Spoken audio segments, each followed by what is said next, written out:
২০২৪-এর গণঅভ্যুত্থানে পুলিশের ভূমিকা নিয়ে জনমনে প্রশ্ন। বিগত সময়ে বাহিনী সংস্কারে কোনো সরকারই নেয়নি উদ্যোগ। যে এই পেনাল কোড এবং পুলিশ অ্যাক্টের মধ্য দিয়ে তাদের কলোনিয়াল রেজিম, তাদের যে ঔপনিবেশিক শাসন, সেটা টিকিয়ে রাখার জন্য এটা তারা করেছে। ফলে আপনি বাংলাদেশের যে পুলিশকে দেখেন বা দেখছেন, এটা আসলে একটা কলোনিয়াল পুলিশি ব্যবস্থা।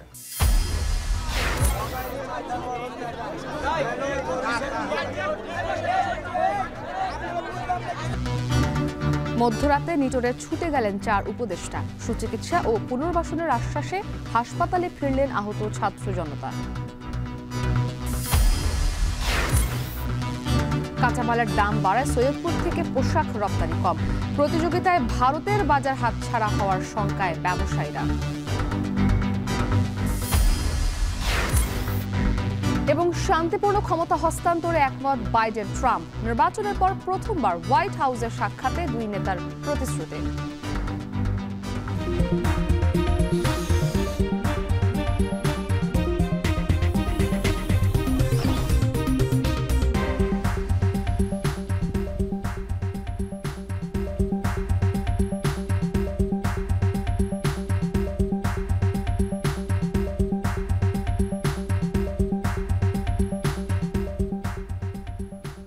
স্বাগত এখন সকালে। পুরো আয়োজনে আপনাদের সাথে আছি আমি ইসরাত মুক্তি।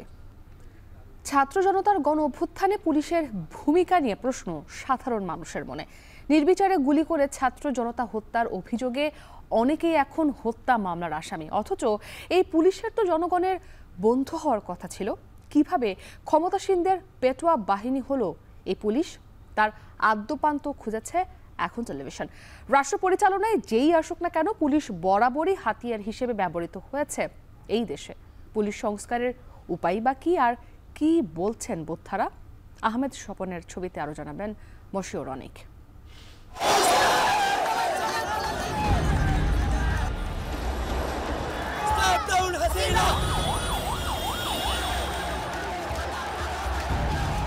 গণ অভ্যুত্থান ২০২৪-এর এই অভ্যুত্থানে প্রায় ১৫০০-এরও বেশি মানুষের মৃত্যুর দায় পুলিশের ঘাড়ে। আহতর সংখ্যা ৫০,০০০-এরও বেশি। এই অভ্যুত্থানে কি ছাত্র জনতার ওপর গুলি চালানোর কথা ছিল পুলিশের? নিশ্চয়ই না। তবে কেন গুলি চালালো পুলিশ?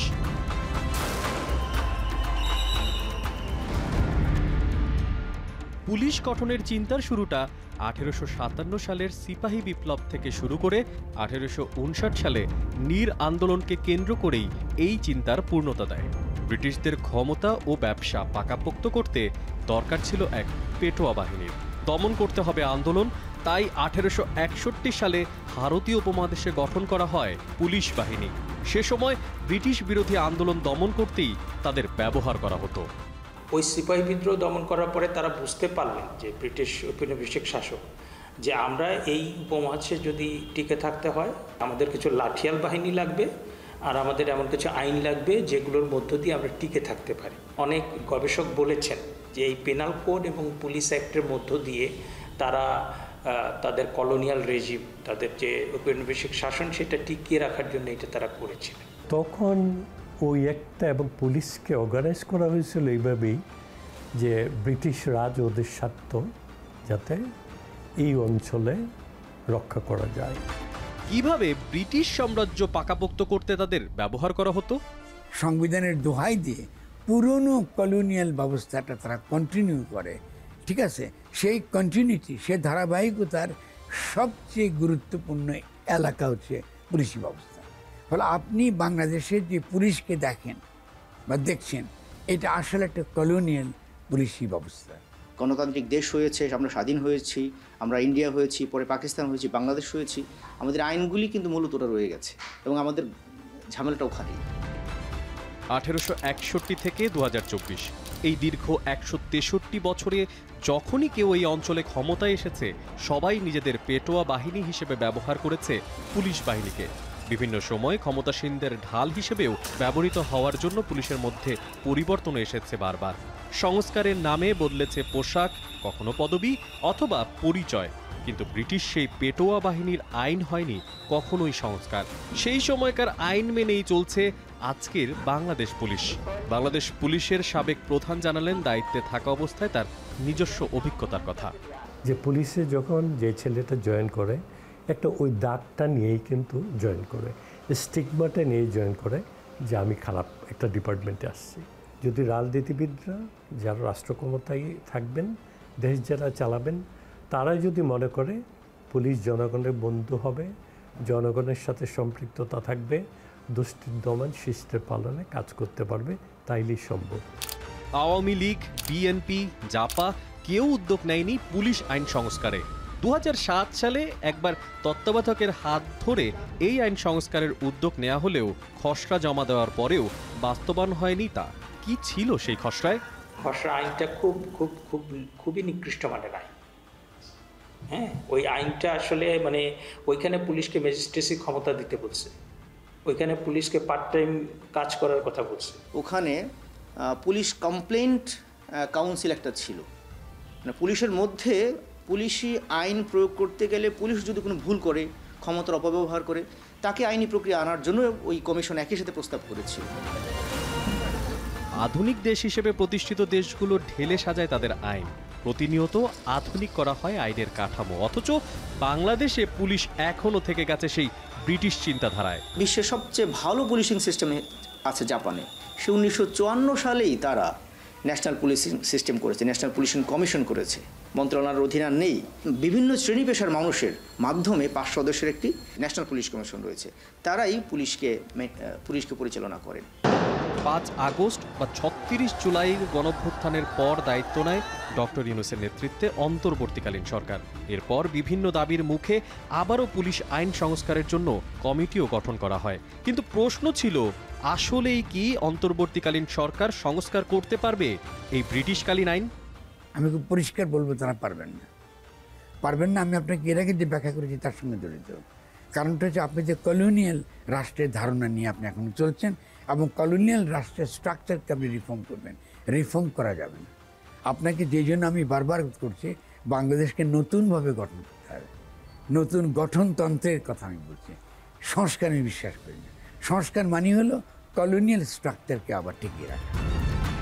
ইতিমধ্যেই গণহত্যার অভিযোগে আন্তর্জাতিক অপরাধ ট্রাইব্যুনালে 17 পুলিশ কর্মকর্তার বিরুদ্ধে গ্রেফতারি পরোয়ানা জারি হয়েছে। শতাধিক পুলিশ কর্মকর্তা মামলার আসামিও হয়েছেন। অন্তর্বর্তীকালীন সরকারের সময় সিদ্ধান্ত নেওয়া হয়েছে পুলিশ আইন সংস্কারের। 1861 সালের এই আইন আদৌ কি সংস্কার করা সম্ভব? মানবাধিকার সমুন্নত রাখার পাশাপাশি এই পুলিশ বাহিনী লাঠিয়াল বাহিনী থেকে কবে হয়ে উঠবে জনমানুষের বন্ধু, সেক্ষেত্রেও রয়ে গেছে প্রশ্ন। অন্তর্বর্তীকালীন সরকারের এই উদ্যোগ আদৌ কি আলোর মুখ দেখবে কিনা, তার জন্য করতে হবে আমাদেরকে অপেক্ষা। মশিউর অনিক, এখন, ঢাকা। মাঝরাতে 4 উপদেষ্টার সশরীরে উপস্থিতি এবং আশ্বাসে হাসপাতালে ফিরেছেন গণঅভ্যুত্থানে আহত ছাত্র জনতা। এ নিয়ে আজ দুপুরে আন্দোলনকারীদের সাথে বৈঠক করবেন বলে জানিয়েছেন তারা। একই সাথে ডিসেম্বরের মধ্যে সব সমস্যার সমাধানের প্রতিশ্রুতিও দেন উপদেষ্টারা। সানিম মৃথা জানাবেন বিস্তারিত।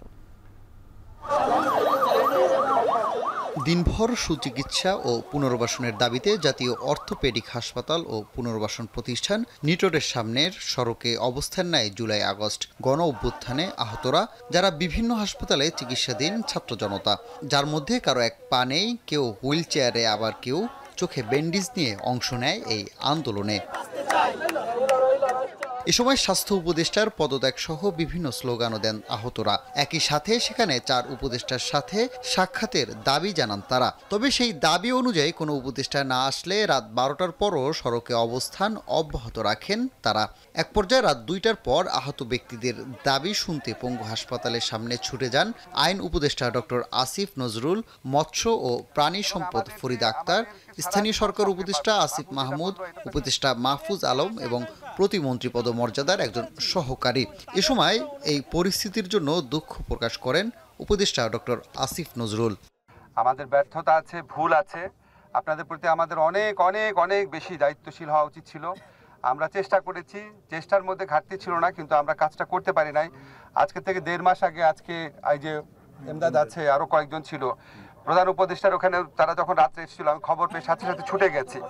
আমি ওনাদেরকে নিয়ে প্রধান উপদেষ্টার কাছে গিয়েছি এবং উনি এখানে এমদাদ আছে, বলবে উনি কতটা আন্তরিকতার সাথে বলেছেন যে সবার চিকিৎসার ব্যবস্থা করবেন, সবকিছু করবেন। এছাড়া বৃহস্পতিবার দুপুরে সচিবালয়ে আহত ব্যক্তিদের সাথে বৈঠকের সিদ্ধান্ত নেন উপদেষ্টারা। এমনকি আহতদের পরিবহন করতে বাসের ব্যবস্থাও করা হবে। একই সাথে ডিসেম্বরের মধ্যে সকল সমস্যা সমাধানের প্রতিশ্রুতি দেন আহতদের সাথে দেখা করতে আসা উপদেষ্টারা। 2টা বাজে সচিবালয়ে বসে স্বাস্থ্য মন্ত্রণালয়, সমাজ কল্যাণ এবং অন্যান্য যে সকল মন্ত্রণালয় আছে, জুলাই স্মৃতি ফাউন্ডেশন এবং আমাদের গভর্নমেন্টের দপ্তর থেকে যারা শহীদদের এবং আহতদের অর্থদান এবং পুনর্বাসনে আছেন, সবাই মিলে আমরা বসবো, আপনাদের কথা শুনবো। উপদেষ্টাদের থেকে সুচিকিৎসা ও পুনর্বাসনের প্রতিশ্রুতি পেয়ে হাসপাতালে ফিরে যান আহত ব্যক্তিরা। তাদেরকে হাসপাতালে উঠিয়ে দিয়ে ভোররাতে ফেরেন উপদেষ্টারাও। এর আগে বুধবার বেলা 11টার দিকে ব্রিটিশ হাই কমিশনার সারা কুককে সাথে নিয়ে জুলাই আগস্টের আহতদের দেখতে জাতীয় পঙ্গু হাসপাতালে যান স্বাস্থ্য উপদেষ্টা নূরজাহান বেগম।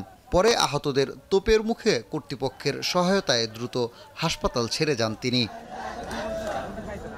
সানিম মৃধা, এখন, ঢাকা।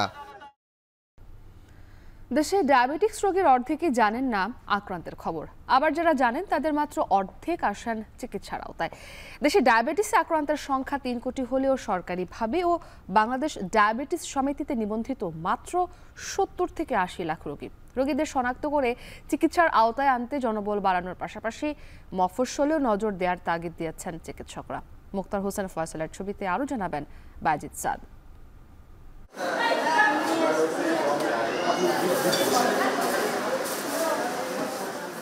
19 বছর বয়সী অবনীর নিষ্পলক চাহনি। এত অল্প বয়সেই ডায়াবেটিস কেড়ে নিয়েছে তার দুচোখের দৃষ্টিশক্তি। 8 বছর বয়স থেকেই আক্রান্ত হলেও 18 বছর বয়সে এসে ডায়াবেটিস ধরা পড়ে বিশেষ চাহিদা সম্পন্ন তরুণী হামিদা কাউসারিন অবনীর। ধীরে ধীরে যোগ হয়েছে হাই প্রেশার, কিডনি জটিলতা, পায়ে ব্যথা সহ নানা উপসর্গ। কেমন আছো? ভালো আছি। তোমার কি হাসপাতালে থাকতে ভালো লাগে? 19 চলছে, ওর বয়স ঠিক আছে, কিন্তু ও হচ্ছে একটা 8 বছরের বাচ্চার মতো। মা সুলতানা নাসরিন জানালেন, 1 বছর ধরে নিয়মিত রাজশাহী থেকে ঢাকায় আসতে হয় চিকিৎসার জন্য। মেয়েকে সুস্থ রাখতে 1 বছরেই খরচ করেছেন 5 লাখ টাকা। এই জার্নিটা অনেকটাই কঠিন, তারপরেও চেষ্টা করছি যে ও যেন আমার কাছে আরো দীর্ঘদিন থাকুক। অসচেতনতার কারণে ডায়াবেটিসে আক্রান্ত হবার পরও জানেন না অনেকেই। চিকিৎসকরা বলছেন, বাবা মায়ের একজনের থাকলে 10% এবং দুজনের থাকলে 60% পর্যন্ত ডায়াবেটিস হবার ঝুঁকি থাকে সন্তানের। প্রায় 10 বছর যাবৎ ডায়াবেটিসে আক্রান্ত। আমার অনেক সমস্যা হচ্ছে, ব্যয়বহুল চিকিৎসা। ডায়াবেটিস যখন বাড়ে তখন তো মানুষ চেনা যায় না, তো গলা শুকায়, তো এখন হাত পা জ্বালা পোড়া অনেক বাইরে গেছে। গবেষণা বলছে দেশে আক্রান্তের সংখ্যা প্রায় 3 কোটি। নিয়মিত চিকিৎসা না করায় ইনসুলিন নেবার পরও 80% রোগীর ডায়াবেটিস নিয়ন্ত্রণে নেই। অনিয়ন্ত্রিত ডায়াবেটিস ভুক্তভোগীর হাত, পা, চোখ, কিডনি, লিভার সহ সব অঙ্গকে ক্ষতিগ্রস্ত করার পাশাপাশি মানসিক অবসাদ বাড়াচ্ছে, কমাচ্ছে যৌন ক্ষমতাও। সরকারিভাবে ও বাংলাদেশ ডায়াবেটিস সমিতিতে নিবন্ধিত রয়েছেন 70 থেকে 80 লাখ রোগী। বাকি রোগীদের শনাক্ত করে চিকিৎসার আওতায় আনতে জনবল বাড়ানোর পাশাপাশি মফস্বলেও নজর দেবার কথা বলছেন চিকিৎসকরা। আমাদের শনাক্ত স্ক্রিনিং পদ্ধতিগুলি আর জোরদার করতে হবে। ইভেন কি আমরা ডিস্ট্রিক্ট লেভেল থেকে শুরু করে আমরা উপজেলা লেভেল এবং থানা লেভেল, ইউনিয়ন লেভেল পর্যন্ত যেতে পারি শনাক্ত করার জন্য। সেটা আমাকে অ্যাওয়ারনেস তৈরি করতে হবে। জীবনের যে কোনো সময়ে যে কোনো বয়সী মানুষই ডায়াবেটিসে আক্রান্ত হতে পারেন জানিয়ে মাঝে মাঝে রক্তের সুগার পরীক্ষা করার পাশাপাশি নিয়ন্ত্রিত জীবনযাপনের পরামর্শ দিয়েছেন এই চিকিৎসক। পৃথিবীর অন্যান্য দেশের তুলনায় আমাদের ডায়াবেটিস রোগীর জন্য সরকারের খরচ কিন্তু খুব কম, এবং মেডিকেল কলেজে বিভিন্ন জায়গাতে কিন্তু সরকারের কাঠামো নেই, না থাকার কারণে কিন্তু এই সেবাও ব্যাহত হচ্ছে। শিক্ষা প্রতিষ্ঠানে শারীরিক পরিশ্রম বা খেলাধুলা দেখা রাখতে হবে, শিক্ষা প্রতিষ্ঠানগুলোতে সেটি নেই, পারিবারিকভাবে সেটি করতে হবে, আরও এগিয়ে যেতে পারবো। দেশের স্বাস্থ্য খাতে মোট ব্যয়ের 10% ব্যয় হয় এই রোগের চিকিৎসায়। আধুনিক চিকিৎসা ব্যবস্থা, ঘাটতি পূরণে নিরবিচ্ছিন্নভাবে ওষুধ সাপ্লাই এবং দাম সহনীয় মাত্রায় নিয়ে আসার কথা বলছেন বিশেষজ্ঞরা। নিরবিচ্ছিন্ন ঔষধের সাপ্লাই সেটা যেন নিশ্চিত করা হয়, ঔষধের যে মূল্যমান এটা যেন মানুষের ক্রয় ক্ষমতার মধ্যে থাকে। যখনই দেখা যায় ওষুধের টান পড়ে যায় সাপ্লাই, তখন দেখা যায় ডায়াবেটিস কন্ট্রোলের বাইরে চলে যায়, মানুষ কিনে খেতে চায় না অথবা পারে না। ধরে নেওয়া হয় বাংলাদেশে 3 কোটি ডায়াবেটিস রোগীর অর্ধেকই জানেন না তাদের আক্রান্তের খবর। অন্যদিকে যারা জানেন তাদের মধ্যে শুধুমাত্র অর্ধেক চিকিৎসার আওতায় রয়েছেন। ডায়াবেটিস নিয়ন্ত্রণে ডায়াবেটিস রোগীদের খুঁজে বের করা এবং শনাক্তদের চিকিৎসার সুযোগ সৃষ্টিতে সরকারি কার্যকরী ভূমিকা পালনের আহ্বান বিশেষজ্ঞদের। বাইজিদ সাদ, এখন, ঢাকা। এক দশকে নীলফামারীর সৈয়দপুর থেকে পোশাক রপ্তানি কমেছে 50%। এবছর এখান থেকে প্রায় $2 লাখ পোশাক রপ্তানি হয়েছে ভারতে। ব্যবসায়ীরা বলছেন এসব পোশাকের কাঁচামাল জুট কাপড়ের দাম বাড়ায় প্রতিযোগিতায় ভারতের কাছে বাজার হারাচ্ছেন তারা। গার্মেন্টস পল্লী তৈরি করে মান নিয়ন্ত্রণের ব্যবস্থা করলে ভারত ছাড়াও অন্য দেশে রপ্তানি করা সম্ভব। মহসিন আলীর ছবিতে আরো জানাবেন আমিরুল বাপ্পি। স্তূপ করে রাখা কাপড়গুলো দেখে মনে হওয়া কঠিন যে এই ফেলনা কাপড়েই আসে লাখো ডলার। টুকরো ঝুট কাপড় জোড়া দিয়ে যে পোশাক তৈরি হচ্ছে তা থেকে আসছে বৈদেশিক মুদ্রা। প্রথমে কাপড়গুলোকে প্যান্টের আকারে কাটা হয়, এরপর ইলেকট্রিক মেশিনের সূচের প্রতিটি নিখুঁত বুননে তৈরি হয় প্যান্ট আর ট্রাউজার। সেলাই শেষে আয়রন মেশিনে ভাঁজ করে জুড়ে দেয়া হয় বেল্ট। ট্যাগ লাগিয়ে প্যাকেজিং করলেই প্রস্তুত রপ্তানির জন্য। নীলফামারীর সৈয়দপুরে ক্ষুদ্র তৈরি পোশাক শিল্প কারখানা প্রায় 400, কিন্তু হাতে গোনা 3 থেকে 4টি কারখানায় তৈরি হয় রপ্তানিযোগ্য পোশাক। অথচ বছর দশেক আগেও 100-র বেশি কারখানা ব্যস্ত থাকত রপ্তানি পোশাক তৈরিতে। ভারত ছাড়াও প্যান্ট, হুডি, এমনকি জ্যাকেট যেত নেপাল ও ভুটানে। কিন্তু নানাবিধ সমস্যায় দিনকে দিন কমছে এর পরিমাণ। আমাদের দেশে পণ্যর দাম, কাঁচামালের দাম অনেক বেশি, দিন দিন অনেক বেড়ে যাচ্ছে, কিন্তু ভারতে দাম বাড়তেছে না। যদি আমরা কম মূল্যে যদি কাঁচামাল পাই তাহলে আমরা প্রোডাকশন বেশি দিতে পারবো, আর প্রোডাকশন বেশি দিলেই দেশে বেশি রেমিটেন্স আমরা আনতে পারবো। ব্যবসায়ীদের দাবি এবছর সৈয়দপুর থেকে প্রায় $2 লাখ তৈরি পোশাক ভারতে রপ্তানি হয়েছে, যা গত 10 বছরে কমেছে 50%। কাঁচামাল সংকটের পাশাপাশি একটি গার্মেন্টস পল্লী তৈরি না হওয়া সহ রপ্তানিকারকদের সংগঠন ও মন্ত্রণালয়ের উদাসীনতাও অনেকটা দায়ী বলছেন তারা। কারখানাগুলো ছড়িয়ে ছিটিয়ে আছে পাড়ায় মহল্লায়। আমরা যদি এক জায়গায় একত্রিতকরণ করতে পারি বা গার্মেন্টস পল্লী হিসাবে যদি সবার একটা বরাদ্দ দেওয়া হয়, তাহলে মনে করেন আমরা সব এক জায়গায় থাকলাম। এক জায়গায় থাকলে সুবিধা হবে কি, বায়াররা আমাদের কাছে আসে এক জায়গায় নিতে পারবে। ব্যবসায়ীদের কাছ থেকে সঠিক পরিকল্পনা ও প্রস্তাবনা পেলে সহায়তা দিতে প্রস্তুত রয়েছে স্থানীয় প্রশাসন। যে সকল প্রবলেম পড়ছে সে সকল প্রবলেম যদি আমাদেরকে জানায়, আমরা চাই যে তাদের সাথে বসতে, তাদের সমস্যাগুলো শুনতে চাই এবং তাদের সমস্যাগুলো শুনে আমরা বৈঠক করে আলোচনা করে এবং সাথে যদি আমাদের অংশীজনকে সাথে নিয়েও যদি বৈঠক করতে হয়, বৈঠক করে এর সমস্যাগুলো আইডেন্টিফাই করে এবং সমাধানের যে কী উপায় আছে সেটি আইডেন্টিফাই করে আমরা ঊর্ধ্বতন কর্তৃপক্ষকে জানানোর মাধ্যমে তাদের এই শিল্পে সহায়তা করতে সর্বদা প্রস্তুত আছি উপজেলা প্রশাসন। সৈয়দপুরের প্রায় 400 কারখানায় কাজ করেন কয়েক হাজার শ্রমিক। রপ্তানিযোগ্য পোশাক তৈরি হওয়া 3 থেকে 4টি কারখানায় কাজ করেন প্রায় 60 জন কর্মী। বছর দশেক আগেও জ্যাকেট, ট্রাউজার, হুডি সহ বেশ কয়েকটি পোশাক পণ্য ভারত সহ আশেপাশের কয়েকটি দেশে রপ্তানি হতো, কিন্তু কাঁচামালের দাম বেড়ে যাওয়া এবং কাঁচামাল না পাওয়া সহ বেশ কিছু কারণে এখন শুধু ট্রাউজার আর হুডিতেই আটকে আছে সৈয়দপুরের এই রপ্তানি পোশাক শিল্প। ব্যবসায়ীরা বলছেন এই 10 বছরে অন্তত 50% রপ্তানি কমেছে এখান থেকে। তাদের দাবি, একটি গার্মেন্টস পল্লী তৈরি করে যদি ঠিকঠাক পরিবেশ নিশ্চিত করা যায় তাহলে আবারও সুদিন ফিরবে সৈয়দপুরের এই তৈরি পোশাক শিল্পের।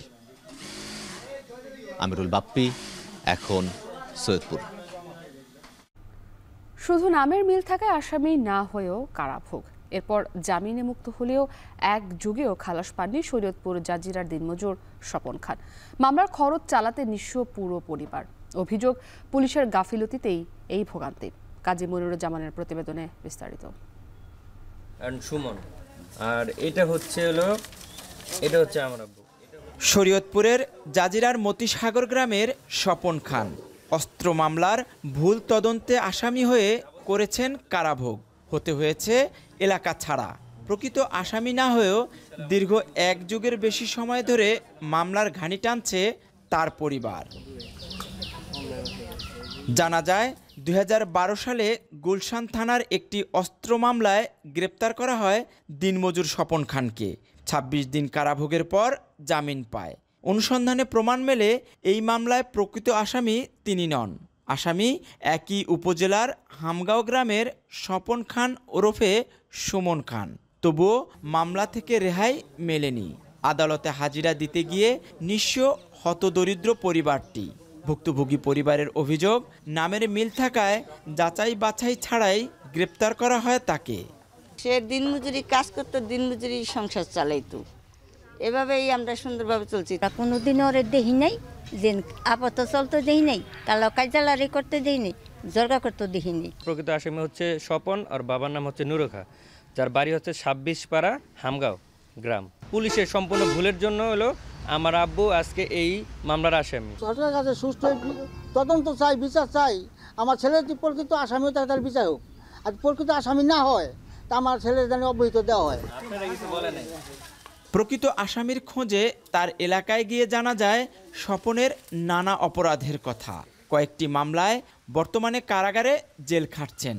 তার বিরুদ্ধে রাজধানীসহ দেশের বিভিন্ন থানায় ডাকাতি, অস্ত্র, ছিনতাই, হত্যাসহ বিভিন্ন মামলা রয়েছে। গাজীপুর জেলা আছে ঢাকা। কি মামলায়? কি মামলা সেটা আমরা বলতে পারব না। আমরা থাকি দেশে, ও থাকে ঢাকায়। তো আমি জানি যে মামলায় ঢাকা জেলে আছে, এটা জানি। আর বোনে বিদেশ আছে। আসলে এই ধরনের কাজের সাথে লিপ্ত না, ঠিক আছে? সে লিপ্ত না, সে হয়তো নামের কারণে তার সমস্যা। আদালতে যাচাই বাছাইয়েও জানা যায় প্রকৃত ঘটনা।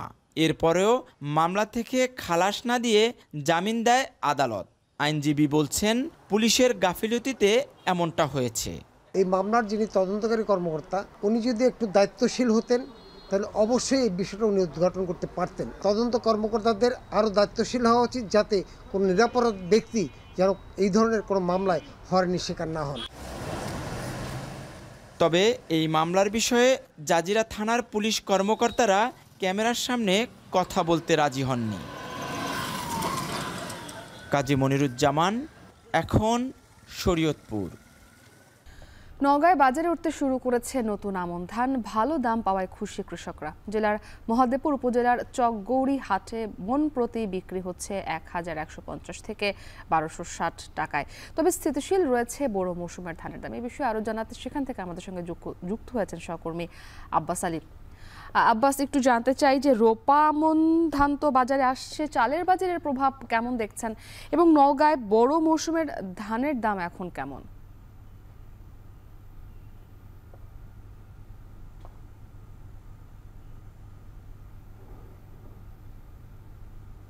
ধান কাটা মাড়াই শুরু হয়েছে এবং এইসব ধান আসলে কৃষকদের হাত ধরেই হাট বাজারগুলোতে বিক্রি শুরু হয়েছে। বলা যায় যে গত বছর মৌসুমের শুরুতে যে দামে বিক্রি হয়েছিল সে তুলনায় এবছর আসলে প্রতি মনে বলা যায় যে 200 থেকে 250 টাকা মন বেশি দরে বিক্রি হচ্ছে এবং ভালো দাম পেয়ে কৃষকরা লাভবান হচ্ছে বলা যায়।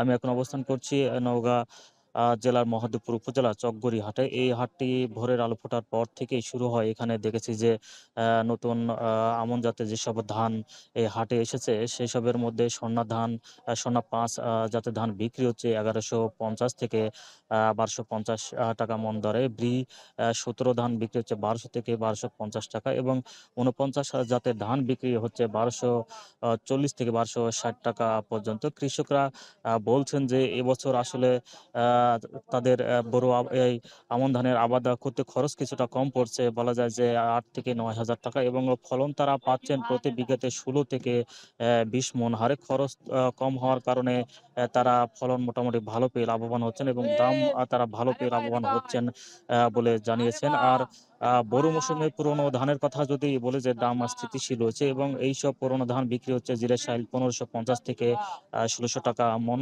সুফলতা 1400 থেকে 1480 টাকা এবং কাটারি ভোগ বিক্রি হচ্ছে 1600 থেকে 1620 টাকা মন দরে। যেহেতু বড় ধানের দাম স্থিতিশীল রয়েছে এবং নতুন আমন ধানের দাম মোটামুটি বেশি রয়েছে, তবে বলা যায় যেহেতু চালের বাজারে আসলে এখনো তেমন প্রভাব পড়েনি। আমরা দেখেছি যে 55-56 টাকার নিচে আসলে কোনো ধরনের চাল বাজারে পাওয়া যাচ্ছে না। ব্যবসায়ীরা বলছেন যে যেহেতু মৌসুমের শুরুতে বাজারে ধানের সরবরাহ আসা শুরু করেছে। আগামী 15 থেকে 20 দিন পর ধানের সরবরাহ আরও বাড়বে এবং দাম কিছুটা কমে আসবে। তখন আসলে বলা যেতে পারে যে চালের বাজারে এর প্রভাব পড়ে কিছুটা কমে আসার সম্ভাবনা রয়েছে। তো এই ছিল আমার কাছে ধানের বাজার নিয়ে সবশেষ। নওগাঁ থেকে ধানের বাজারের সবশেষ জানাতে যুক্ত ছিলেন আব্বাস আলী। দাম বাড়ানোয় চলতি বছর নাটোরে বেড়েছে আখের আবাদ। এ অবস্থায় চলতি মাসে আখ মাড়াই করে চিনি উৎপাদনে যাচ্ছে জেলার 2টি সুগার মিলস। এবছর প্রায় 3 লাখ টন আখ মাড়াই করে 16,000 টন চিনি উৎপাদন করতে চায় কর্তৃপক্ষ। সব মিলিয়ে পর্যাপ্ত আখ সরবরাহ পেলে লোকসান কমানোই মূল টার্গেট বলছেন মিলের কর্মকর্তারা। নাটোর থেকে মাহবুব হোসেনের প্রতিবেদন, ছবি তুলেছেন জাহিদুল ইসলাম সুমন। চলতি মাসেই শুরু হতে যাচ্ছে নাটোরের 2 সুগার মিলে আখ মাড়াই। তাই তো আখ সংগ্রহ থেকে শুরু করে বিভিন্ন যন্ত্রাংশ মেরামতে ব্যস্ত সময় পার করছেন কারখানার শ্রমিকরা। এবছর আখের সরবরাহ বাড়লে বেশি চিনি উৎপাদন করে মুনাফার আশা কর্তৃপক্ষের। শুক্রবার থেকে চিনি উৎপাদন শুরু করবে নর্থ বেঙ্গল সুগার মিল, আর আগামী 29 নভেম্বর থেকে উৎপাদনে যাবে নাটোর সুগার মিল। কারখানায় কর্মচাঞ্চল্য ফেরায় খুশি শ্রমিকরা। এই মেনটেন্যান্সের কাজ আমরা প্রায় শেষের দিকে, আর 5 থেকে 10% কাজ আমাদের হাতে রয়েছে। সব মালমাত্রা বাইরে ছিল, সব মালমাত্রা আইছে, এখন আমরা সব লাগায় এখন মেল আমরা সাজায় গোজায় আমরা সামনে এখন চালু হতে চলে যাচ্ছি। চলতি মৌসুমে মন প্রতি আখের দাম 220 থেকে বাড়িয়ে 240 টাকা নির্ধারণ করে বাংলাদেশ চিনি ও খাদ্য শিল্প কর্পোরেশন। এতে আখের আবাদ 60% বাড়ল। সময় মতো সার ও বীজ না পাওয়ার অভিযোগ চাষিদের।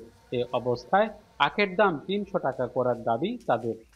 গতবারের তুলনায় এবার আখ সামান্য কিছু হলেও বেশি হচ্ছে, কিন্তু এই আখের দাম 300 টাকা হলে আবার পোষায়। কুশলের দাম কম, মিলে সঠিকভাবে আমরা সার পাইনি, এই নানান কারণেও আমরা কুশলের আবাদ আসলে কমাই দিছি।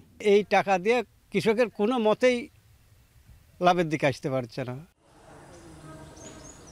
গেল কয়েক মৌসুম ধরে আখ সংকটে লোকসান গুনছে সুগার মিলস দুটি। এবছর নর্থ বেঙ্গল সুগার মিলের সক্ষমতা বাড়িয়ে 2 লাখ টন আখ মাড়াই করে 15,000 টন চিনি উৎপাদনের লক্ষ্যমাত্রা ধরা হয়েছে। আর 90,000 টন আখ মাড়াই করে 5,950 টন চিনি উৎপাদনের আশা করছেন নাটোর সুগার মিল কর্তৃপক্ষ। চিনি আহরণ হারের মাধ্যমে আমরা আমাদের লক্ষ্যমাত্রা অর্জন করতে সক্ষম হব। আশা করতেছি যে 2025-26 মাড়াই মৌসুমে মিলটা লাভজনক প্রতিষ্ঠানে রূপান্তর করা সম্ভব হবে। আর লোকসান ঘুচতে আখের উৎপাদন বাড়ানোর পাশাপাশি মিল আধুনিকায়ন এবং বিভিন্ন পণ্য তৈরির ওপর জোর দিচ্ছেন মিল কর্তৃপক্ষ ও চাষিরা। মাহবুব হোসেন, এখন নাটোর। কয়েকদিন পরে দিনাজপুরে শুরু হবে আমন ধান কাটা ও মাড়াই। তাই জেলার বিভিন্ন উপজেলায় ছোট ছোট কারখানায় ধান মাড়াই মেশিন তৈরিতে ব্যস্ত কারিগররা। তবে কাঁচামালের দাম বাড়ে, এবার উৎপাদন ব্যয় বেড়েছে, ফলে বেড়েছে মেশিনের দামও। এদিকে চাহিদা থাকায় এখানকার মেশিন রপ্তানি হচ্ছে ভারতেও। সোহেল রানার তথ্য, ছবিতে বিস্তারিত। একসময় সনাতন পদ্ধতিতে ধান কাটাই মাড়াই করা হলেও সে ধারায় এসেছে পরিবর্তন। গেল 5-7 বছরের ব্যবধানে কৃষিতে যন্ত্রের ব্যবহার বাড়ায় মাড়াই মেশিনের গুরুত্ব বেড়েছে কৃষকদের কাছে। প্রয়োজন মেটাতে দিনাজপুর জেলার বিভিন্ন উপজেলায় তৈরি হচ্ছে ধান মাড়াই মেশিন। আমন মৌসুমে চাহিদা থাকায় কারখানাগুলোতে বর্তমানে বেড়েছে কারিগরদের ব্যস্ততা। আর এসব কারখানায় কর্মসংস্থানের সুযোগ হয়েছে স্থানীয় বেকার যুবকদের। সামনে সিজন আসছে যে প্রচুর চাপ ভাই আমাদের এখানে, মানে কাজ নতুন গাড়ি বানাতে হচ্ছে, আবার হচ্ছে যে সেকেন্ড হ্যান্ড গাড়ির কাজ করতে হচ্ছে। ধান কাটা সামনে মেশিনারি কাজের ব্যাপক ব্যস্ততা আমরা আছি। এদিকে মাড়াই মেশিনের ফলে অনেকটাই ভোগান্তি কমেছে কৃষকদের। ধান মাড়াই কাজে সময় ও অর্থের সাশ্রয়ের বিকল্প নেই, তবে মেশিনের বাড়তি দাম নিয়েও অভিযোগ রয়েছে তাদের। যে মেশিনটা দেখতেছেন, এই মেশিন দিয়ে খুব দ্রুত গতিতে 20 থেকে 30 মিনিটের মধ্যে এক বিঘা জমি আমাদের মাড়াই করা হয়। ধান মাড়া মেশিনের যে কারখানা হয়েছে, এই কারখানা থেকে অনেকের কর্মসংস্থান হচ্ছে। যত ব্যাপকতা বাড়তেছে, এগুলার যত পরিস্থিতি বাড়তেছে, তত এটার দাম বৃদ্ধি হয়ে গেছে। কাঁচামালের দাম বাড়ায় বেড়েছে উৎপাদন ব্যয়। সরকারি পৃষ্ঠপোষকতা পেলে কৃষকদের কাছে মাড়াই মেশিন কম মূল্যে বিক্রি করা সম্ভব বলে জানান কারখানা মালিকরা। কাঁচামালের দাম ডবল হয়ে গেছে, যেখানে আমরা আগে মনে করেন যে আপনার এই শীট বলেন আর পাতি বলেন এগুলা আমরা আগে ক্রয় করতাম 40-42 টাকা বা 50-52 টাকা, এগুলা এখন আমার কিনতে হচ্ছে মনে করেন যে শীট কিনতে হচ্ছে আপনার 150 টাকার উপরে। আমাদেরকে যদি সরকার সুযোগ সুবিধা দিত আমরা বড় করে করতে পারতাম এবং কাস্টমারকে আমরা সুযোগ সুবিধা দিতে পারতাম এবং বাহিরে আমরা এই প্রোডাক্টটা বাইরেও সেল দিতে পারতাম অন্য দেশে। প্রতি বছর জেলার বিরামপুর, নবাবগঞ্জ ও ঘোড়াঘাট উপজেলায় গড়ে 250 থেকে 300 মাড়াই মেশিন বিক্রি হয়, যার বাজার মূল্য প্রায় 100 কোটি টাকার মতো। সোহেল রানা, এখন হিলি।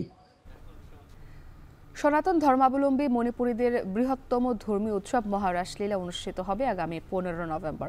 রাসলীলা ঘিরে মণিপুরী পাড়ায় উৎসবের আমেজ বইছে। এ পাড়ার প্রায় প্রতিটি ঘরেই এখন চলছে রাসলীলা বরণের প্রস্তুতি। নতুনভাবে সাজছে মণ্ডপগুলো। প্রশাসনের পক্ষ থেকেও নেওয়া হয়েছে সর্বাত্মক প্রস্তুতি। কাজল সরকারের প্রতিবেদনে দেখুন বিস্তারিত। প্রতি বছর কার্তিকের পূর্ণিমা তিথিতে মৌলভীবাজারের কমলগঞ্জে এই উৎসব অনুষ্ঠিত হয়। এবারও পূর্ণিমার দিন সকালে পূজা অর্চনা পাঠ ও পুণ্যস্নান করবেন সনাতন ধর্মাবলম্বীরা। মাধবপুরের শিববাজার প্রাঙ্গণে হবে গোষ্ঠলীলা, আর রাতে জোড়া মণ্ডপে অনুষ্ঠিত হবে মহারাসলীলা। কার্তিক মাসের যে রাসটা এটা হচ্ছে মহারাস, তো এটা আসলে ভাবের রস থেকেই আসে। এটা ভাবের একটা বহিঃপ্রকাশ, নৃত্যের মাধ্যমে একটা প্রকাশ পায়। এই উৎসবের মূল প্রাণ নৃত্য। গোষ্ঠলীলায় রাখাল সাজে কৃষ্ণের বালক বেলাকে তুলে ধরা হয়, তাই প্রতিটি বাড়িতেই এখন চলছে নাচের অনুশীলন। রাসোৎসব ঘিরে মাধবপুর ও আদমপুরের মণ্ডপ সাজছে সাদা কাগজের নকশার নিপুণ কারুকাজে। মণিপুরী সম্প্রদায়ের মধ্যে এই লীলা চলছে। আমাদের হিন্দু ধর্মের মধ্যে শ্রেষ্ঠ লীলা হইল সেই রাসলীলা এবং এই যে গোষ্ঠলীলা। 10 দিন আমরা রিহার্সেল করাই ছেলেদেরকে। রিহার্সেল করার পরে এই যে আগামী শুক্রবারে আমাদের রাখাল নৃত্যটা হবে সেই মণ্ডপে, জোড়া মণ্ডপ। আমরা এখন প্র্যাকটিস করতেছি, তারপর আগামী শুক্রবার দিন নৃত্য পরিবেশন করব। মণিপুরী বিষ্ণুপ্রিয়া ও মণিপুরী মৈতেই সম্প্রদায় আলাদা স্থানে রাসলীলা উৎসবের আয়োজন করলেও উৎসবের মূল ভাব সবখানে একই। রাসোৎসবে মণিপুরী সম্প্রদায়ের লোকজনের পাশাপাশি সমাগম ঘটে অন্য ধর্মের হাজারো মানুষের। রাসলীলা 3টি মণ্ডপে একসাথে শুরু হবে, একসাথে সমাপ্ত হবে। ভোর 6টায় এটা সমাপ্তি হবে। এখানে প্রচুর দর্শক, ভক্ত, পুণ্যার্থী, শিক্ষক, সাংবাদিক, প্রশাসন, মানে লক্ষাধিক মানুষ এবং বিদেশের অনেক পর্যটক, বিশেষ করে ইউরোপিয়ান কান্ট্রিগুলো অনেক পর্যটক এখানে উপস্থিত থাকে। এদিকে রাস উৎসব নির্বিঘ্নে করতে প্রশাসনের পক্ষ থেকে নেওয়া হয়েছে নানা পদক্ষেপ। এই উৎসবে পুলিশ, সেনাবাহিনী, বিজিবি, র্যাব এবং ব্যাটালিয়ন আনসার মোতায়েন থাকবে। পুলিশের পাশাপাশি সাদা পোশাকে পুলিশও নিয়োজিত থাকবে। ইতিমধ্যে পর্যাপ্ত সংখ্যক সিসি ক্যামেরা উৎসবস্থলে স্থাপন করা হয়েছে। রাসলীলায় মণিপুরী নৃত্য শুধু মৌলভীবাজারের কমলগঞ্জেই নয়, বিশ্বের নৃত্যকলার মধ্যে এটি একটি বিশেষ স্থান দখল করে নিয়েছে। এখন মৌলভীবাজার। শান্তিপূর্ণ ক্ষমতা হস্তান্তরের প্রক্রিয়ায় একমত পোষণ করলেন বিদায়ী মার্কিন প্রেসিডেন্ট জো বাইডেন ও নবনির্বাচিত প্রেসিডেন্ট ডোনাল্ড ট্রাম্প।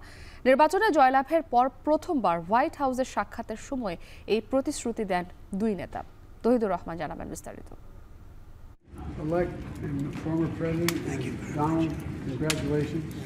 মার্কিন প্রেসিডেন্ট নির্বাচনে জয়লাভের পর প্রথমবারের মতো হোয়াইট হাউসে পা রাখলেন ডোনাল্ড ট্রাম্প।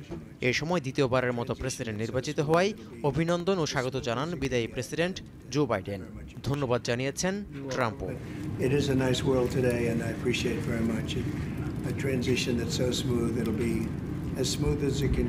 এরপর শান্তিপূর্ণ ক্ষমতা হস্তান্তর প্রক্রিয়া নিয়ে আলোচনা হয় দীর্ঘদিনের দুই রাজনৈতিক প্রতিদ্বন্দ্বীর। ঐতিহ্যবাহী ওভাল অফিসে হওয়া বৈঠকের শুরুতে দুই নেতাই শান্তিপূর্ণ ক্ষমতা হস্তান্তরের বিষয়ে প্রতিশ্রুতি দিয়েছেন। তবে দীর্ঘ 2 ঘন্টার বৈঠকে আর কোন বিষয় নিয়ে আলোচনা হয়েছে তা জানা যায়নি, কারণ আলোচনা শেষে বাইরে অপেক্ষায় থাকা সাংবাদিকদের সঙ্গে কোনো কথা না বলেই হোয়াইট হাউস ছেড়েছেন ট্রাম্প। এই অবস্থায় ধারণা করা হচ্ছে বিদায়ী ও নবনির্বাচিত প্রেসিডেন্টের মধ্যে মার্কিন পররাষ্ট্রনীতি সহ আরও গুরুত্বপূর্ণ বিষয়ে আলোচনা হয়েছে। এর আগে ফ্লোরিডা থেকে ব্যক্তিগত বিমানে ওয়াশিংটনে পৌঁছেই রিপাবলিকান নেতাদের সঙ্গে বিজয় উদযাপন করেছেন ট্রাম্প। তবে জিল বাইডেনের হোয়াইট হাউসের আমন্ত্রণ বাতিল করায় ডোনাল্ড ট্রাম্পের ওয়াশিংটন সফরের সঙ্গে ছিলেন না তার স্ত্রী মেলানিয়া ট্রাম্প। এদিকে মার্কিন কংগ্রেসের উচ্চকক্ষ সিনেটের নতুন নেতা হিসেবে জন থুনকে বেছে নিলেন রিপাবলিকানরা। বুধবার হওয়া নির্বাচনে জয়লাভের পর রিপাবলিকানদের আরও ঐক্যবদ্ধ এবং নবনির্বাচিত প্রেসিডেন্ট ট্রাম্পের এজেন্ডা বাস্তবায়নের কাজ করার জন্য প্রস্তুত বলে ঘোষণা দেন নতুন এই সিনেট নেতা। 100 আসনের সিনেটে 52টি আসনই রিপাবলিকানদের দখলে। সিনেটের নতুন নেতা বাছাইয়ের নির্বাচনে টেক্সাসের সিনেটর জন কার্নিনকে 5 ভোটে হারিয়ে জয়ী হয়েছেন জন থুন। তৌহিদুর রহমান, এখন বিশ্ব।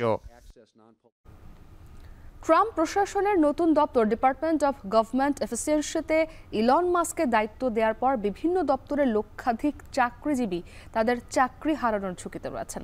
কারণ অর্থনৈতিক মন্দা কাটিয়ে উঠতে নিজ মালিকানাধীন প্রতিষ্ঠান টেসলা ও এক্স থেকে হাজারো কর্মী ছাঁটাইয়ের জন্য আগে থেকেই বেশ সমালোচিত ইলন মাস্ক। যদিও ট্রাম্প প্রশাসনকে শক্তিশালী করতে অহেতুক ব্যয় কমিয়ে আনা ও সরকারি অপচয় রোধে সিনেটের অনুমোদনের প্রয়োজন হবে ইলন মাস্কের ডিপার্টমেন্টের। তৌহিদুর রহমানের প্রতিবেদন।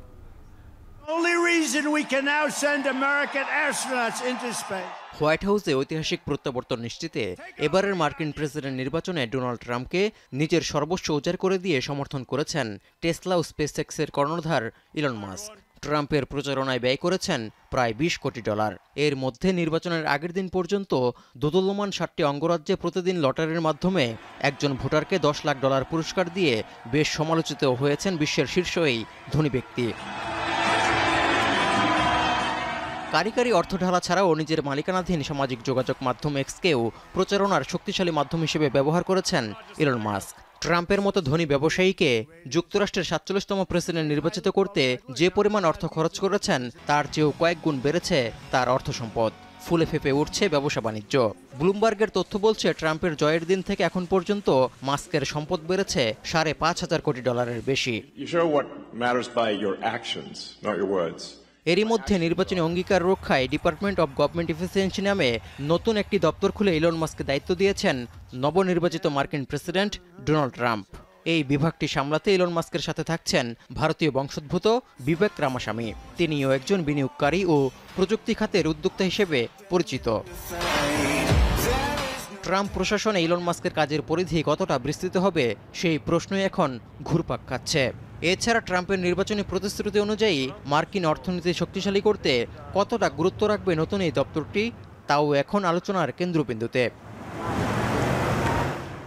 এই অবস্থায় সামাজিক যোগাযোগ মাধ্যম এক্সে ডোনাল্ড ট্রাম্প ও ইলন মাস্কের দেয়া বিবৃতির তথ্য বলছে অহেতুক ব্যয় কমিয়ে আনা, সরকারি অপচয় রোধ ও কেন্দ্রীয় সরকারের দপ্তরগুলোর পুনর্গঠনের পথকে প্রশস্ত করাই হবে তাদের প্রধান লক্ষ্য, যা করার জন্য সিনেটের অনুমোদনেরও প্রয়োজন হবে না মাস্ক রামাস্বামী দফতরের। এই খাতে মাস্কের ভূমিকা নিয়ে বিতর্কও দেখা দিয়েছে, কারণ তার পরিচালিত টেসলা এবং স্পেসএক্স কোম্পানির সঙ্গে মার্কিন সরকারের বহু $1 বিলিয়ন চুক্তি রয়েছে। এছাড়া ফেডারেল বা কেন্দ্রীয় সরকারের অর্থায়ন থেকে তিনি সুবিধাও পেয়ে আসছেন। অথচ ইলন মাস্ক এক বিবৃতিতে বলেছেন তার বিভাগ সরকারের অপচয় রোধে একটি শকওয়েভ সৃষ্টি করবে, অর্থাৎ সরকারি অপচয়ের সঙ্গে জড়িত যে কারোর জন্য এটি একটি বড় ধরনের ধাক্কা হতে চলেছে। এমন পরিস্থিতিতে বিবিসি ও CNN সহ প্রথম সারির পশ্চিমা বিভিন্ন সংবাদ মাধ্যম তাদের প্রতিবেদনে শঙ্কা করছে যে ইলন মাস্কের ডিপার্টমেন্ট অব গভর্নমেন্ট এফিসিয়েন্সির আওতায় যুক্তরাষ্ট্রের অন্তত 1 লাখ বা তারও বেশি সংখ্যক সরকারি চাকরিজীবী তাদের চাকরি হারাতে পারেন। কর্মী ছাঁটাইয়ের ঝুঁকিতে থাকা সরকারি বিভাগ ও দপ্তরগুলো হলো শিক্ষা মন্ত্রণালয় ও এর সংশ্লিষ্ট বিভিন্ন দপ্তর, FBI, পরমাণু শক্তি নিয়ন্ত্রণ কমিশন, খাদ্য ও পুষ্টি পরিষেবা দপ্তর, অ্যালকোহল, তামাক, আগ্নেয়াস্ত্র ও বিস্ফোরক নিয়ন্ত্রণ সংক্রান্ত ব্যুরোসহ আরও বেশ কয়েকটি দপ্তর। এদিকে নিজ মালিকানাধীন প্রতিষ্ঠান টেসলা ও এক্স থেকে কর্মী ছাঁটাইয়ের জন্য আগে থেকেই বেশ আলোচিত ও সমালোচিত ইলন মাস্ক। গত 2 বছরে এই দুই প্রতিষ্ঠান থেকে হাজার হাজার কর্মীকে ছাঁটাইও করেছেন তিনি। তাই সরকারি কর্মী ছাঁটাইয়ের সংখ্যাটা এখন সবচেয়ে বেশি বলেই মনে করছেন বিশ্লেষকরা। ডিপার্টমেন্ট অব গভর্নমেন্ট এফিসিয়েন্সির আওতায় যাবতীয় লক্ষ্য অর্জনে 2026 সালের 4 জুলাই পর্যন্ত ইলন মাস্ককে সময় বেঁধে দিয়েছেন ট্রাম্প। তৌহিদুর রহমান, এখন বিশ্ব। রাজনৈতিক কারণে ঝুলছে চ্যাম্পিয়ন্স ট্রফির ভাগ্য। পাকিস্তানে গিয়ে টুর্নামেন্টে অংশ নিতে ভারতের অপারগতা জানানোয় আবারও শঙ্কার মুখে এই বৈশ্বিক টুর্নামেন্ট। ফলে মোটা অঙ্কের আর্থিক ক্ষতির মুখে পড়তে যাচ্ছে পাকিস্তান ক্রিকেট বোর্ড। ফারহান এহসানের প্রতিবেদন। আসন্ন চ্যাম্পিয়ন্স ট্রফির জন্য দীর্ঘদিন ধরে প্রস্তুতি নিচ্ছে পাকিস্তান, কিন্তু রাজনৈতিক কারণে ভারতীয় দল পাকিস্তানে যেয়ে খেলতে যেতে রাজি না হওয়ায় ঝুলছে টুর্নামেন্টের ভাগ্য। সর্বশেষ 1996 সালে ক্রিকেটের বৈশ্বিক আসর আয়োজন করে পাকিস্তান, তাই যে কোনো মূল্যে চ্যাম্পিয়ন্স ট্রফি আয়োজন করতে চায় দেশটি। তবে বাধা হয়ে দাঁড়িয়েছে চিরশত্রু ভারত। এরই মধ্যে নিরাপত্তার দোহাই দিয়ে তারা আইসিসিকে জানিয়ে দিয়েছে পাকিস্তানে খেলতে রাজি নয় দেশটি। তাদের অনিচ্ছার কথা পিসিবিকে জানিয়েও দিয়েছে আইসিসি। অন্যদিকে ভারতীয়দের আপত্তির পর এবার কড়া অবস্থানে যাওয়ার কথা ভাবছে পাকিস্তানও। ভারতীয়রা চ্যাম্পিয়ন্স ট্রফি খেলতে না এলে ভারতের বিপক্ষে সব ধরনের ম্যাচ বয়কট করার কথা ভাবছে দেশটির সরকার। এ অবস্থায় বিপাকে পড়েছে আইসিসি। ভারত পাকিস্তানের ম্যাচই মূলত আকর্ষণের কেন্দ্রবিন্দুতে থাকে। এই ম্যাচকে ঘিরে সম্প্রচার সত্ত্বেও পৃষ্ঠপোষকদের কাছ থেকে মোটা অঙ্কের অর্থ আয় করে আইসিসি। দুই দলের এমন বৈরী আচরণে মোটা অঙ্কের অর্থ হারানোর শঙ্কায় নিয়ন্ত্রক সংস্থাটি। একইভাবে আর্থিক ক্ষতির মুখে পাকিস্তানও। আসরটি আয়োজন করতে না পারলে $65 মিলিয়ন হাতছাড়া হবে তাদের। সাথে 3 ভেন্যু রাওয়ালপিন্ডি, করাচি ও লাহোরের সংস্কার কাজে খরচ বহন করতে হবে বোর্ডকেই। বৈরী রাজনৈতিক সম্পর্কের দরুন 2008 সালের পর থেকে পাকিস্তান সফরে যাচ্ছে না ভারত। গেল বছর পাকিস্তানে এশিয়া কাপ আয়োজিত হলেও আপত্তির মুখে হাইব্রিড মডেলে শ্রীলঙ্কায় অনুষ্ঠিত হয় ভারতের ম্যাচগুলো। ফারহান ইহসান, এখন সকাল শেষ করার আগে শিরোনামগুলো আরও একবার। 24-এর গণ অভ্যুত্থানে পুলিশের ভূমিকা নিয়ে জনমনে প্রশ্ন। বিগত সময়ে বাহিনীর সংস্কারে কোনো সরকারি নেয়নি উদ্যোগ। যে এই পেনাল কোড এবং পুলিশ অ্যাক্টের মধ্য দিয়ে তাদের কলোনিয়াল রেজিম, তাদের যে ঔপনিবেশিক শাসন, সেটা টিকিয়ে রাখার জন্য এটা তারা করেছে। ফলে আপনি বাংলাদেশের যে পুলিশকে দেখেন বা দেখছেন, এটা আসলে একটা কলোনিয়াল পুলিশি ব্যবস্থা।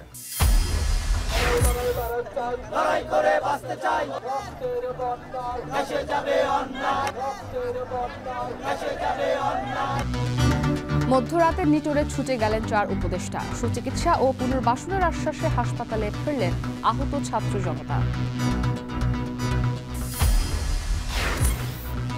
কাঁচামালের দাম বাড়ায় সৈয়দপুর থেকে পোশাক রপ্তানি কম। প্রতিযোগিতায় ভারতের বাজার হাতছাড়া হওয়ার শঙ্কায় ব্যবসায়ীরা।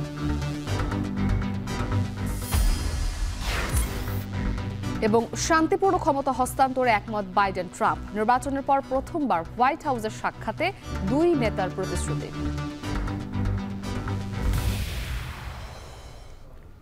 এই ছিল এখন সকালের আয়োজনে। এখন টেলিভিশন ওয়েবসাইটে দেখতে ভিজিট করুন www.ekon.tv, ফেসবুকে দেখতে ভিজিট করুন facebook.com/tv.ekon, আর ইউটিউবে সরাসরি দেখুন youtube.com/series/ekontv।